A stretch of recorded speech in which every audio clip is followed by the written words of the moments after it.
So what are the best qualities of successful entrepreneurs?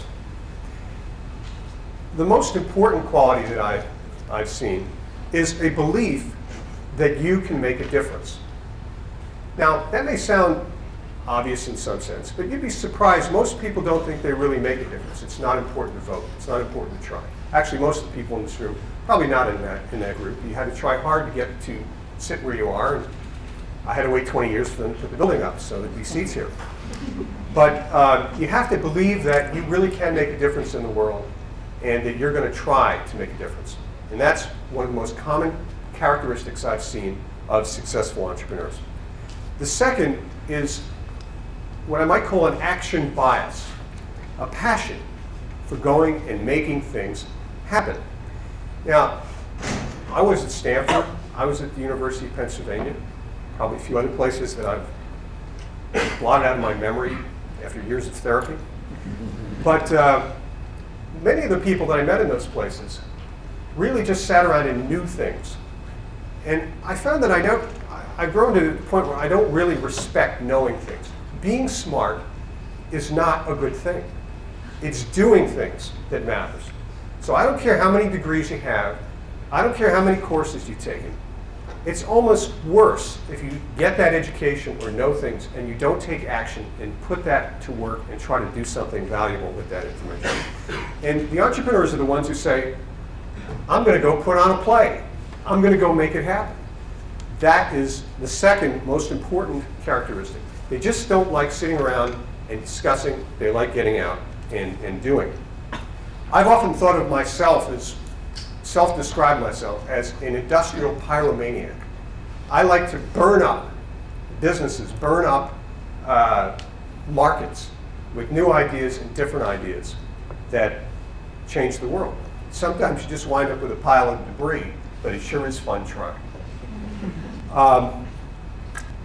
Also in this category is a subtle concept that I would call urgent patience. And this brings to mind a story of a fellow who was a gardener at a large estate in England many decades ago. And the owner of the estate came over and said, I thought you were going to plant an apple tree over here. And he said, what's your rush? It's going to take 100 years for that tree to grow. He said, well, then you better get started right now.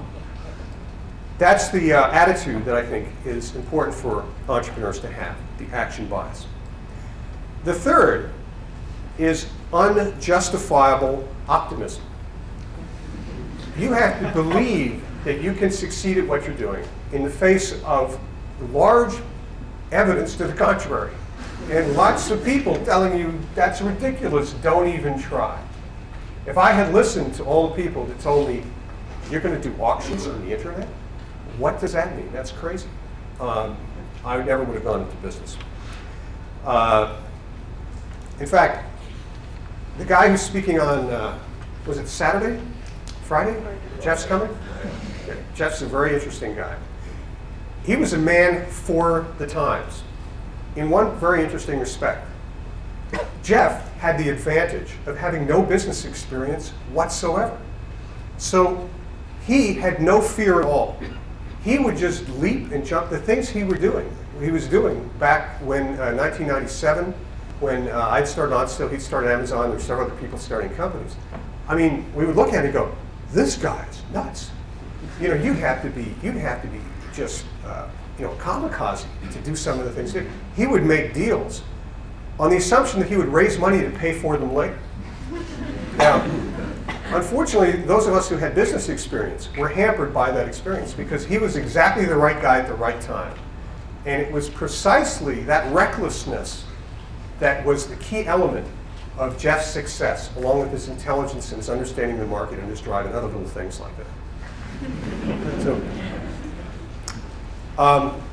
the fourth characteristic that you need is a tolerance for uncertainty.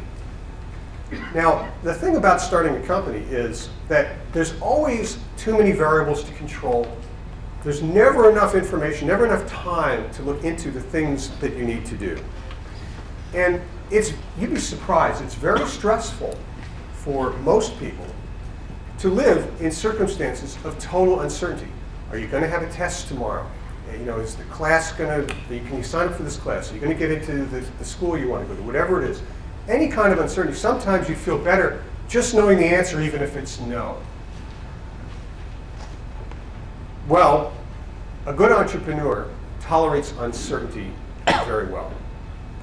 And it's just a personality trait and a skill. You can go to bed at night not knowing how things are going to turn out in the morning and feel fine about it. The fifth and last of the qualities that I've seen in successful entrepreneurs is a genuine concern for other people. What this creates is a reserve of goodwill among the people around you, so that they're willing to work hard and give a little extra because they know that you care about them and what they're doing. The best entrepreneurs genuinely care about the people who work in their companies and about their customers, and they don't fake it. You can't fake that kind of thing. That's one of the best characteristics that I've seen in successful entrepreneurs.